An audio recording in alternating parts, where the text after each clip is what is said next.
حضرت رسول پاک صلی اللہ علیہ وسلم نے فرمایا ہے کہ اگر کوئی انسان کسی روزے دار کی افطاری کروائے تو اس کو بھی اتنا ہی ثواب ملتا ہے جتنا روزے دار کو۔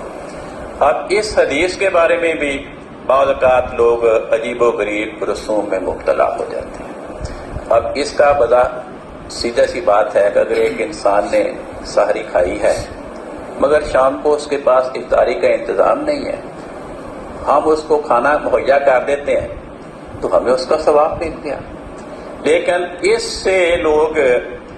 غلط نتائج اخذ کر کے اس کو اپنے آپ کو ثواب سے محروم کرنے کا ذریعہ بنا دیتے ہیں، یعنی بجائے ثواب کا حقدار بننے کے وہی وقت افطاری کا ایسا ہے جس کے بارے میں احادیث میں لکھا ہے کہ وہ دعا کی قبولیت کا وقت ہے۔ اس وقت دعائیں قبول ہوتی ہیں اور لوگ اپنے رشتہ داروں کو دوستوں کو بلاتے ہیں کہ فلاں جگہ افطاری ہو۔ اب اس کا نتیجہ کیا نکلتا ہے؟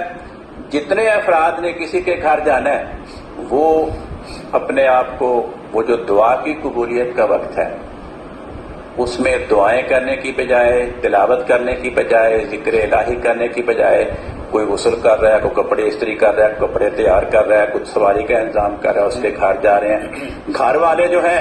وہ ان کی کتنے مہمان آنے ہیں، کوئی کرسیوں میزوں کا انتظام کر رہا ہے، کوئی دریوں کا انتظام کر رہا ہے، کوئی کھانے کا۔